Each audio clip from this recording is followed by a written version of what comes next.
നമ്മളുടെ കയറ്റി ഇറക്കങ്ങൾ ഒക്കെ സ്വന്തക്കാരുടെ അടുത്താണേലും ബന്ധുക്കളുടെ അടുത്താണേലും പിന്നെ എന്താ പറയുക സമൂഹത്തിൻ്റെ ഇടയിലാണെങ്കിലും ഒക്കെ നമ്മളുടെ ഒരു പെരുമാറ്റവും കയറ്റിറക്കങ്ങളും ഒക്കെ ഉണ്ടായിരുന്നു. ഇപ്പം അതൊക്കെ എങ്ങനെ പോയിട്ട് നമ്മൾ വീട്ടിൽ തന്നെ അന്യരാണ്, ഡിജിറ്റൽ വേൾഡിലോട്ട് മാറിയല്ലോ. അതെ, ഇപ്പം ഓരോരുത്തരും ഇപ്പം പ്രത്യേകിച്ച് പറയാനാണെങ്കിൽ ഫോണ് എനിക്ക് തോന്നുന്നു ഞാനപ്പോൾ കുറേ രാജ്യങ്ങളിൽ പോയിട്ടുണ്ട്.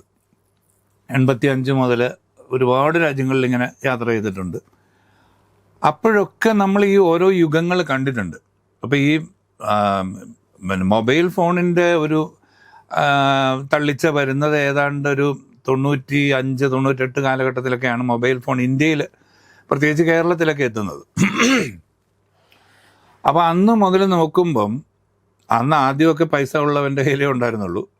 ഇന്നിപ്പോൾ മൊബൈൽ ഫോൺ ഇല്ലാത്തവരില്ല, ഒന്നൊന്നല്ല ഒരാളുടെ കയ്യിൽ. അതെ, 2-3 ഫോണുകളൊക്കെയാണ് ഓരോരുത്തരും ഉപയോഗിക്കുന്നത്.